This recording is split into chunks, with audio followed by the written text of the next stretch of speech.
Hey everyone, welcome to Marketverse. Our whole goal here is to help level up your financial IQ. So if you get some value out of what we're about to cover, you know what to do. Go ahead and hit that like button and subscribe.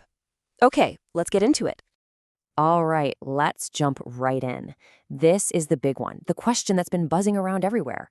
Is crypto finally a real, legitimate asset for the big institutions? We're going to dig into the data and see what the whole ETF explosion really means for the future of finance. For the longest time, crypto was kind of seen as the Wild West of finance, but that's changing, and it is changing fast. We're talking about the biggest, most conservative financial players on the planet, the so-called smart money, and they're not just dipping their toes in anymore, they're jumping in.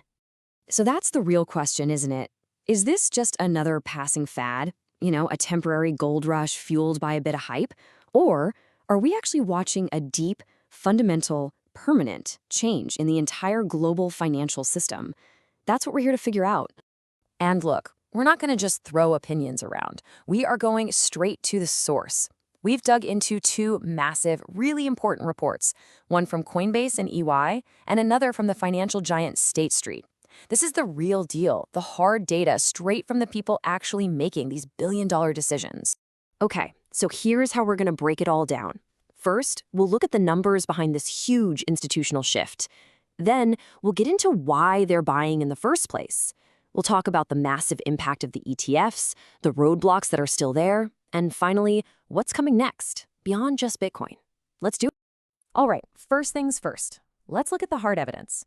Because honestly, the numbers, well, they don't lie. So let's kick this off with one single massive number. Ready for this? 86%. Let that sink in for a second. That's the percentage of major institutions that are either already in crypto or are planning to allocate funds to it in 2025. We are way past the early adopter phase here, folks. This is a full-blown mainstream movement.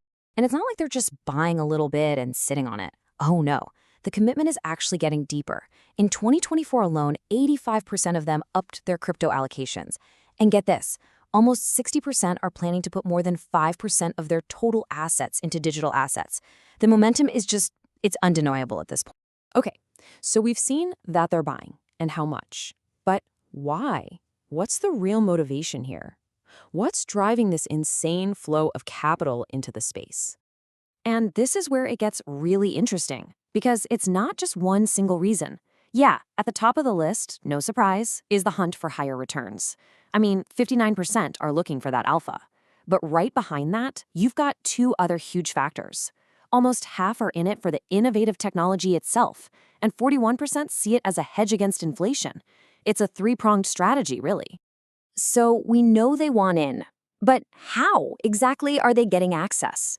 Well, this is where the game completely changed. Think of the new ETFs as a brand new, super wide highway built right into the heart of Crypto City. It's a familiar, regulated on-ramp for them. And the data backs this up big time. 60%.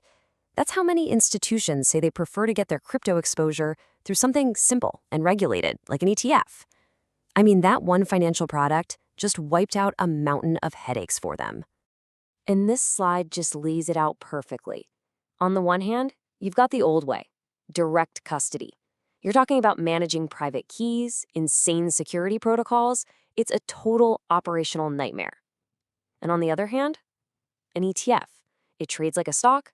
It fits into their existing systems. It's simple. It's familiar. It's literally the difference between trying to build a car yourself versus just walking into a dealership and driving one off the lot. Okay, but let's pump the brakes for a second. It is not all sunshine and rainbows. The road to full-blown institutional adoption still has some pretty major potholes. We gotta have a reality check here and look at what's still holding things back. So despite all the hype, what are they still worried about? Well, number one with a bullet is regulatory uncertainty. Over half of them are saying we need clear rules of the road. Right behind that, you've got the classic concern, volatility. And then there's still a good chunk worried about the security of actually holding the assets. And this isn't just one survey saying this. Just to hammer the point home, check out this quote from that other report, the one from State Street. They're pointing to the exact same things: safety, security, and, yep, you guessed it, lack of regulatory clarity. When you have two completely separate reports from the biggest names in finance identifying the exact same problem, you know that's the real bottleneck we need to solve. So, let's imagine those barriers start to come down. Where does this all go next? Because, and this is the really exciting part, this story is so much bigger than just Bitcoin. The smart money is already looking way beyond it. Yeah, let's be super clear about this. This is not just a Bitcoin story anymore, not even close. In fact, you're probably going to be surprised by how far down the rabbit hole they've already gone. 73%. Just wow. Nearly 3 out of 4 of these huge, sophisticated institutions already hold altcoins. We're not talking about just Bitcoin and Ether here. This is proof that they're not just buying the biggest name, they're investing in the entire ecosystem. It's a full-on diversification strategy. So what's the next big thing on their radar? All signs are pointing to one word: tokenization. And all that means, really, is taking a real-world asset, like a building or a piece of art, and creating a digital version of it on a blockchain. And the possibilities here are just mind-blowing. Think about it. It means you could own a tiny slice of a skyscraper. It means trades could settle instantly, not in 2 days. It could make things that are hard to sell, like private equity, suddenly liquid and easy to trade. It just unlocks whole new worlds of things to invest in. And if you want to see just how big this could get, look at this chart. Right now, about a quarter of institutions are playing around in DeFi, that's decentralized finance. But in just 2 years, they expect that to jump to 75%. That's a threefold increase. It's an absolute land rush into this new on-chain financial system. So what's the bottom line here? What does all of this data really tell us? It's that the smart money isn't just visiting. They're not just here for a quick trade. They are moving in, and they're building the very foundations of a completely new financial system. And that really brings us to the final takeaway. When you look at all this evidence, the conversation isn't really about if crypto is an institutional asset anymore. I think that question has been answered. The real question, the one we all have to think about now, is just how profoundly and how fast all of this is going to change finance forever.